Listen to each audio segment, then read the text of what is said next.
किशनगंज में भी जो फीडबैक मिल रहा है कि पार्टी बड़े वोट से चुनाव जीत रही है, वन साइडेड इलेक्शन हो रहा है और ये फीडबैक ऑलमोस्ट सारे जगह से ये फीडबैक आ रहा था। हो सकता है एक परिवार का आदमी का दूसरा कोई आदमी आ करके टिकट ले ले, लेकिन एक परिवार ऐसा जो खुद ही टिकट डिसाइड करता हो, खुद ही टिकट बांटता हो, खुद ही पूरा पार्टी चलाता हो, पूरा मालिक पार्टी का वही हो, वो उस बैकग्राउंड में बात कर रहे थे। स्वास्थ्य, उनके पास विभाग था पीडब्ल्यूडी, उनके पास विभाग था रूरल रोड, उनके पास विभाग था पर्यटन, और भी विभाग होगा। इस विभाग में कितना नौकरी दिए 17 महीना में।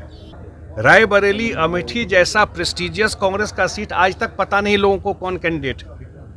बिहार में आज भी बहुत सारा सीट ऐसा है जिस पर कैंडिडेट डिक्लेयर नहीं है, नॉमिनेशन चल रहा है, और इसी तरह वो अपना अपना एजेंडा तय करके कर रहे हैं। तो उनको पता है कि 2024 में कुछ होना नहीं है, तो जिसको जो मर्जी अनाउंस करके निकल जाओ। आज मुख्यमंत्री जी जो हमारे क्षेत्र है, जो सेकेंड फेज में है, उस लोकसभा जो हमारे पंचायत स्तर तक के हमारे अध्यक्ष हैं, हमारी कार्यकारिणी है, जो प्रखंड के अध्यक्ष हैं, जो हमारे जिला की कार्यकारिणी है, जिला के अध्यक्ष हैं, या वहाँ लोकसभा के प्रभारी हैं, बांका, भागलपुर,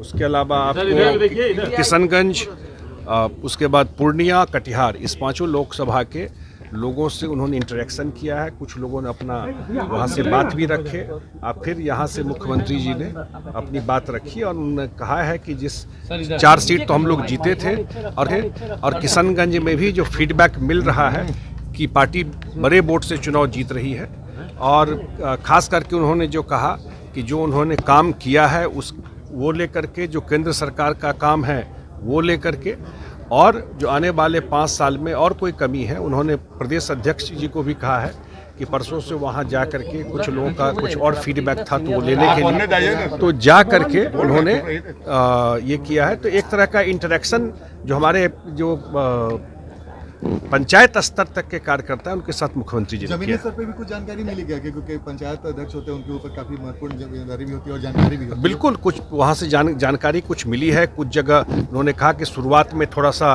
वो था, लेकिन अभी चीज़ें काफ़ी इम्प्रूव कर गई हैं।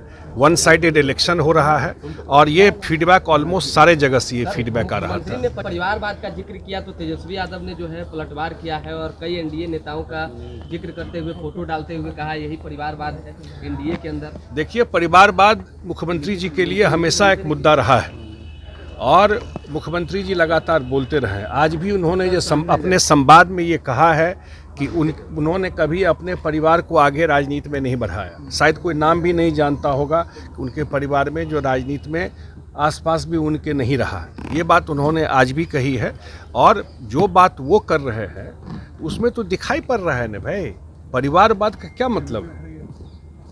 हो सकता है एक परिवार का आदमी का दूसरा कोई आदमी आ करके टिकट ले ले, लेकिन एक परिवार ऐसा जो खुद ही टिकट डिसाइड करता हो, खुद ही टिकट बांटता हो, खुद ही पूरा पार्टी चलाता हो, पूरा मालिक पार्टी का वही हो, वो उस बैकग्राउंड में बात कर रहे थे कि जितने लोगों को टिकट दिया गया है आरजेडी में, जो लोग टिकट लेके गए हैं या जो लोग राजनीति में हैं, तो परिवार के बाद ही जब 4, 5, 6 फोटो लग जाता है, उसी के बाद किसी का नंबर आता है। यही ना सच्चाई है।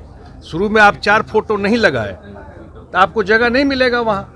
पहले 5 फोटो लगाइए, उसके बाद ही किसी का, कितने भी सीनियर नेता हो, उस परिवारवाद की बात करते हैं। बीजेपी ने मैनिफेस्टो जारी किया सर, क्या कहना? नहीं, बिल्कुल आदरणीय प्रधानमंत्री जी ने और बीजेपी ने जो मैनिफेस्टो जारी किया है, और अभी तक देखा गया है कि जो भी उन्होंने कमिटमेंट किया है, जो गारंटी दी है, खास करके मुझे बहुत अच्छा लगा है जो सोलर एनर्जी के माध्यम से जो पावर मिलेगा और उससे जो लोगों का बिजली का खपत होगा, तो एक तो ग्रीन एनर्जी हो गया, और दूसरा सबसे बड़ा चीज़ इसमें ये हो जाएगा कि उसमें कोई पैसा नहीं लगेगा या बहुत मिनिमम पैसा लगेगा। और जो उन्होंने गारंटी दिया है, और सबसे बड़ी बात ये है कि वर्ल्ड का 3rd इकोनॉमी इंडिया अगले 5-10 साल में हो जाएगा। ये एक बड़ा अनाउंसमेंट है। तेजस्वी यादव ने आरोप लगाया है कि युवाओं के लिए, रोजगार के लिए 1 करोड़ नौकरियां देंगे। उनके पास विभाग क्या क्या था, याद कीजिए आप।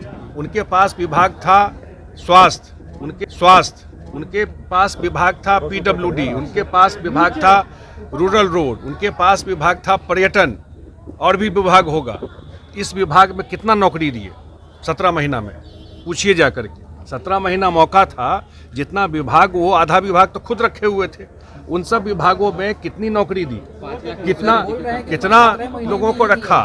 और जहाँ तक शिक्षा विभाग की बात है, मैं उन विभागों की बात कर रहा हूँ जो विभाग डायरेक्ट उप मुख्यमंत्री जी के पास उस समय था, मैं उसकी बात कर रहा हूँ। और शिक्षा विभाग में हम लोग टाइम एंड अगेन बोले कि सरकार में मुख्यमंत्री पॉलिसी डिसाइड करते हैं, ये तो जानकारी होना ही चाहिए, वो डिसाइड करते हैं, उनके कलम से डिसीजन होता है। तो जब मुख्यमंत्री ने डिसीजन लिया, शिक्षा विभाग में आज से चल रहा है। और तो हमारे पूर्व शिक्षा मंत्री, अभी जो मंत्री हैं विजय चौधरी, बताए कि जब उनके मंत्री ऑफिस जाना बंद कर दिया शिक्षा विभाग में, उसी समय जा कर के फाइनली बहाली हुई। तो ये तो सामने में है। जो कमिटमेंट मुख्यमंत्री जी ने दिया हुआ है 10 लाख नौकरी, कुछ व्यवहारिक बात होना चाहिए। हम को पता है कि हम नहीं आ रहे हैं, तो हम कुछ भी बोल दें, हमको कौन क्वेश्चन करने वाला है? वो बात हो जाती है ना। सर, एक दिलचस्प चीज देखी जा रही है सर कि जो इंडिया गठबंधन में कांग्रेस ने अपने अलग मैनिफेस्टो जारी किया, आरजेडी ने अलग, समाजवादी पार्टी ने अलग, लेकिन एनडीए की तरफ से सिर्फ बीजेपी का मैनिफेस्टो आया, इसको कैसे देखते हैं? बिल्कुल सही है। और लार्जली ये चुनाव लोकसभा का चुनाव है। अब ये बताइए कि जब एक रूपता उनका, अब इससे आप जज कर सकते हैं कि ये जो गठबंधन है कैसा चल रहा है। आज तक सारा सीट का डिक्लेयर नहीं हुआ।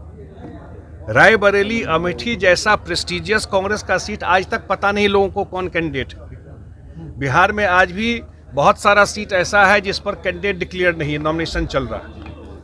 और इसी तरह वो अपना एजेंडा तय करके कर रहे हैं। तो उनको पता है कि 2024 में कुछ होना नहीं है, तो जिसको जो मर्जी अनाउंस करके निकल जाओ। YouTube पर सब्सक्राइब और Facebook पर लाइक जरूर करें।